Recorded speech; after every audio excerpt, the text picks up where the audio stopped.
اس picture کو غور سے دیکھیں. یہ پاکستان میں ایک مہمان ہے, Indian high commissioner to Pakistan Sharad Sabharwal. 8 دسمبر کو صبح کو ملتان میں دھماکہ ہوا, 12 پاکستانی وہاں شہید ہوئے, اور اسی دن پاکستان میں ایک طرح سے ان آفیشلی یوم سوگ منایا جا رہا تھا. حالانکہ آفیشلی شاید نہیں آبزرو ہوا, لیکن کم از کم پاکستان کی شاید تیسری بڑی جماعت MQM آبزرو کر رہی تھی. ہمارے کچھ پولیٹیشینز کر رہے تھے. یہاں پہ ویمن کاکس جو ہیں وہ نکلے, ایک سائلنٹ پروٹیسٹ اگینسٹ ٹیررزم. تو پاکستان میں سوگ منایا جا رہا تھا. اسی دن شام کو انڈین ہائی کمیشن اسلام آباد میں محفل موسیقی اور رقص منعقد ہوتی ہے, اور اوپن تھی وہ, اور اس میں 130 پاکستانی فیملیز کو انویٹیشن گئی. ان 130 پاکستانی فیملیز میں یہ اچھی سینس, یہ گڈ سینس تھی کہ شاید موقع کی وجہ سے, حالات کی وجہ سے نہیں آئے. ان 130 فیملیز میں سے 27 یا 28 فیملیز نے آنسر کیا اور وہ وہاں آئے. انفارچونیٹلی وہ جو موجود تھے, وہ لسٹ ہمارے پاس ہے, وہ اس لسٹ میں پاکستان کے نامور ایمبیسڈرز, سابق سفیر, کچھ جنرلز, کچھ پولیٹیشینز, سرونگ, ریٹائرڈ صاحب کا ایک ہوز ہو لسٹ تھی. یہ سب وہاں موجود تھے. تو جس دن پاکستانی جو ہیں سوگ منا رہے تھے, اس دن انڈین ہائی کمیشن میں محفل موسیقی اور رقص ہو رہی تھی. امیجن کریں اگر ممبئی اٹیکس کے تیسرے یا چوتھے دن پاکستانی ہائی کمشنر نئی دلی میں وہ اس قسم کی محفل وہاں سجاتے نئی دلی میں, تو کس قسم کا شور ہندوستان میں مچتا. یہ پاکستان میں ہوتا ہے, نہ صرف انڈین ہائی کمشنر یہ کرتے ہیں, بلکہ کچھ پاکستانی, بڑے نامور پاکستانی خود جاتے بھی ہیں, اور کسی نے ان سے یہ انڈین ہائی کمشنر سے یہ نہیں کہا ہوگا کہ یہ آپ شاید آج کا دن مناسب نہیں تھا. اس پہ ہم بات کریں گے, اور ایک گیسٹ جو وہاں موجود تھے, ایک نامور پاکستانی پولیٹیشین, ان سے بھی بات کریں گے. اچھا, یہ نیم لسٹ کی تو بات ہو گئی. اچھا, اس دن مارننگ ہو رہی تھی, یوم سوگ ایک طرح سے من رہا تھا. میں نے انفارچونیٹلی 117 پاکستانی پشاور میں مرتے ہیں, کوئی یوم سوگ پاکستان میں نہیں منتا, بلکہ اس رات کو جو ہے ہلری کلنٹن کو ریسیو کیا جاتا ہے, ریسیپشن ہوتا ہے, ٹوسٹ کیا جاتا ہے ہلری کلنٹن کو. لیکن پاکستان میں 117 پاکستانی مرنے کے باوجود یوم سوگ نہیں منتا. لاہور میں ہوا, پنجاب حکومت نے بھی کوئی یوم سوگ نہیں منایا انفارچونیٹلی.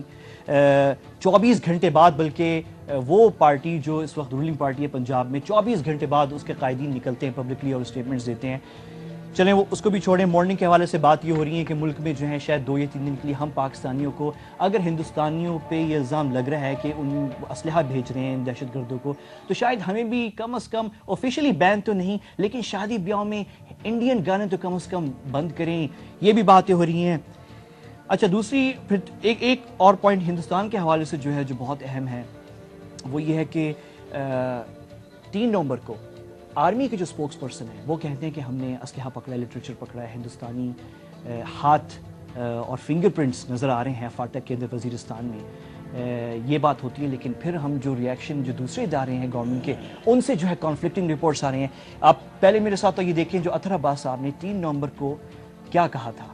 پہلے لیٹس واچ دیٹ. دیکھیں, جو انڈین ایمونیشن اور لٹریچر اور میڈیکل ایکوپمنٹ پکڑا گیا ہے, اس کے متعلق ہم نے فارن آفس کو آگاہ کیا ہے کہ یہ چیزیں وہاں سے ثابت ہوئی ہیں اور جو سامنے آ گئی ہیں, جو کہ ایک ثبوت کے طور پہ ہیں. اور یہ اب آگے ان ذمہ دار اہلکاروں کا کام ہے کہ کس طریقے سے وہ معاملہ دوسری حکومت کے ساتھ یا دوسرے سفارتی ادارے جو ہیں سفارتی آداب کو سامنے رکھ کے کریں. جب میڈیا گیا تھا وہاں شرونگی, اس جگہ یہ Indian ammunition, Indian arms, Indian literature, Indian medical equipment, یہ سب چیزیں وہاں پکڑی گئی. 5 دفعہ اطہر عباس, میجر جنرل اطہر عباس نے انڈیا کا نام لیا اس پریس کانفرنس میں, جہاں پہ قمر زمان کائرہ صاحب بھی موجود تھے. 3 نومبر کو یہ ہوا تھا. اور چلو یہ پرانی اگر بات ہوگی تو فریش یہ ہے کہ اسی ہفتے رحمان ملک صاحب نے بھی اسی قسم کی بات کی. دیکھتے ہیں کہ انہوں نے کیا کہا. جو اویلیبل چیزیں آن ریکارڈ, وہ آپ کو بھی پتا ہے کہ 4 بھرے ہوئے ٹرک انڈین کے اسلحے کے ملے تھے. باڑے میں بھی آپ نے دیکھا کہ پوری وہ بھرے ہوئے تھے, پورے کے پورے لوڈڈ تھی ساری جگہ جہاں جہاں سے ملے وہ اسلحہ, جس میں کہ مارک ہے انڈیا کا. تو آپ یہ منسٹری آف فارن افیئرس کا کام ہے, let them explain, let them handle it. Ministry of interior is nothing do with the foreign ministry. تو جو چیزیں ہمارے نوٹس میں آتی ہیں ہم ریلیونٹ کوارٹرز کو بھیج دیتے ہیں, اور یہ کہنا کہ شاید ہم کو کمزوری دکھاتے ہیں, ایسی کوئی بات. اچھا, یہ رحمان ملک صاحب تھے. اطہر عباس آرمی اسپوکس مین رحمان ملک صاحب کہتے ہیں کہ ہم دونوں نے، آرمی نے بھی اور انٹیریئر منسٹری نے، یہ ایویڈنس فارن آفس کو بھجوا دیا ہے. یہ 3 نومبر کو جب اناؤنسمنٹ ہوئی تھی اس وقت سے، اور یہ دسمبر کا مڈ ہے، اختتام پہ، مڈ پہ ہم پہنچ گئے ہیں، ابھی تک اس پہ کوئی ایکشن نہیں لیا گیا. بالآخر جب ہمارے وزیر خارجہ صاحب سے پوچھا جاتا ہے تو وہ کیا جواب دیتے ہیں، آئیے وہ دیکھیں. اس وقت تک جو انہوں نے انفارمیشن بھیجی ہے، ہم نے اس انفارمیشن کو نوٹ کیا ہے، لیکن ایک پلازیبل کیس آرگیو کرنے کے لیے میں سمجھتا ہوں ہمیں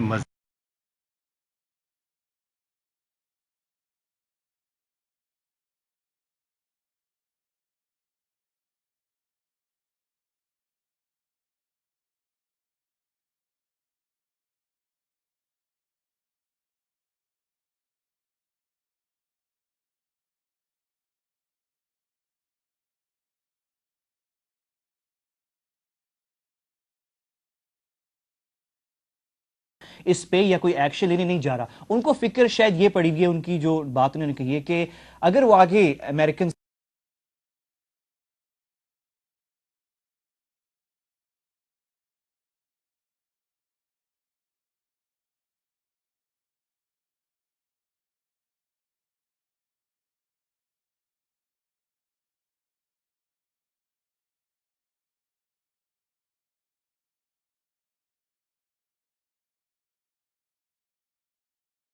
آواز ہی اٹھانے والا نہیں ہے. وہاں پہ وہ رو رہے ہوتے ہیں 110 مرے تھے ممبئی میں اور پاکستان سے بدلہ لیں گے. یہاں پہ 60 پاکستانی، وہ بھی سمجھوتا فرینڈشپ ٹرین سو کالڈ جلتے ہیں، وہ اس پہ کوئی بات نہیں کرتا ہے. تو یہ صورتحال ہے. انڈیا سے ہٹ کے اب ہم امریکہ پہ آتے ہیں تو ہمارے ہاں جو ہے وہ قصے جو ہیں امریکنز جو کر رہے ہیں، جو ان کی ایکٹیویٹیز تو ہیں، لیکن ایک جو لیٹسٹ سٹوری ہے وہ یہ ہے کہ امریکی جو سفیرہ ہیں یہاں پہ این پیٹرسن، انہوں نے ابھی کیمپین شروع کر دی ہے، خفیہ کیمپین ہے، سیکرٹ ہے، اناؤنس نہیں ہے. کچھ جو سینئر انفلوئنشل پولیٹیشینز ہیں ان سے ملاقاتیں کر رہی ہیں اور وہ ڈیمانڈ کر رہی ہیں کہ خدارہ صدر آصف زرداری کو سپورٹ کیا جائے. میں اب یہ جو بات کروں، میرے پاس باقی ملاقاتوں کا تو کوئی ایویڈنس نہیں ہے، لیکن ایک ملاقات ہے جس کو این پیٹرسن ڈینائی نہیں کر سکتی، اور وہ 9 دسمبر بدھ کی رات اسلام آباد کے نواحی چک شہزاد کے علاقے میں ہوئی. ایک سیاستدان کے گھر، اور ایک سینئر پارٹی کے 2 لیڈرز وہاں موجود تھے. ان کے نام میں نہیں لوں گا، اس لیے نہیں لے رہا کہ وہ میٹنگ ہمارے وہ جو پارٹی کے لیڈران ہیں انہوں نے یہ میٹنگ نہیں بلائی تھی، بلکہ امریکی سفیر نے بلائی تھی. اور امریکی سفیر کی ڈیمانڈ صرف یہ تھی کہ آپ آصف زرداری کو سپورٹ کریں. تو اب جو ہے امریکنز بیسکلی انہوں نے کیمپینی شروع کر دی ہے. یہ ایک بریف سی انفارمیشن ہے. We'll discuss all of this. میرے ساتھ یہاں اسٹوڈیو میں شیخ رشید صاحب ہیں. بہت شکریہ شیخ صاحب آپ کا. بہت ساری اسپائسی مزیدار باتیں ہیں، لیکن ایک کوئک ہمارے ساتھ اس وقت ٹیلی فون پہ سابق سینیٹر انور بیگ صاحب ہیں. السلام علیکم بیگ صاحب. وعلیکم السلام. بہت شکریہ سر، آپ نے جوائن کیا. مجھے پتا ہے آپ ابھی میٹنگ میں جانے والے تھے. بیگ صاحب میں آپ سے یہ پوچھنا چاہ رہا تھا کہ یہ جو صبروال صاحب نے جو محفل موسیقی کی تھی انڈین ہائی کمشنر میں، اس میں بہت سارے لوگ تھے، بہت سے لوگ آئے تھے، ریٹائرڈ جنرلز تھے، ڈپلومیٹس تھے ہمارے انڈیا میں جو ہائی کمشنر رہ چکے ہیں، وہ لوگ بھی تھے، آپ بھی تھے. میں خیر کافی لوگوں کو کانٹیکٹ کرنے کی کوشش کر رہا تھا، آپ کا فون مل گیا. میں سے پوچھنا چاہ رہا تھا کہ کیا یہ مناسب تھا کہ انڈین ہائی کمشنر جو ہیں اس دن 8 دسمبر کو ملتان میں صبح کو 12 پاکستانی شہید ہوئے، سوگ منا رہے ہیں. کچھ ہمارے لوگ الزام لگا رہے ہیں ہندوستان پہ بھی کہ وہ بھی شاید ان کا ہاتھ ہے، اسلحہ بھیج رہے ہیں یہاں پہ، اور اسی دن جو ہے انڈین ہائی کمشنر جو ہے محفل موسیقی اور رقص کریں یہاں پہ. دیکھیں جی، سب سے پہلے میں آپ کو ایک بات بتاؤں کہ یہ جو انڈین ہائی کمشنر کا جو انویٹیشن تھا یہ کوئی 3 ہفتے پہلے آیا تھا. ٹھیک ہے، نمبر 1.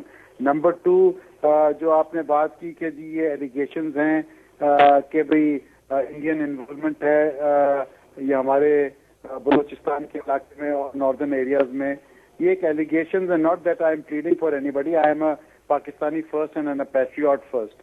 دیکھیں جی، میں نے خود ٹیلی ویژن پہ 10 دفعہ کہا ہے کہ جب بھی اگر کسی بھی کنٹری کے خلاف پاکستان کے پاس اگر کوئی ایویڈنس ہے گورنمنٹ کو، وہ لوگوں کو بتائیں کہ یہ ایویڈنس ہے اور یہ چیز ہے، کہ آج قوم کو معلوم ہونا چاہیے کہ آپ کا دوست ہے اور دشمن کون ہے. تو یہ اگر ایک میئر ایلیگیشن انڈیا بھی اکثر کرتا ہے، جیسے وہ ممبئی کا انسیڈنٹ ہوا کہ جی پاکستان کے لوگ انوالوڈ ہیں، جب خدا نہ خواستہ پاکستان میں کوئی ایسا حادثہ ہوتا ہے وہ انڈیا کا نام لیتے ہیں. چلیے بیگ صاحب اس بات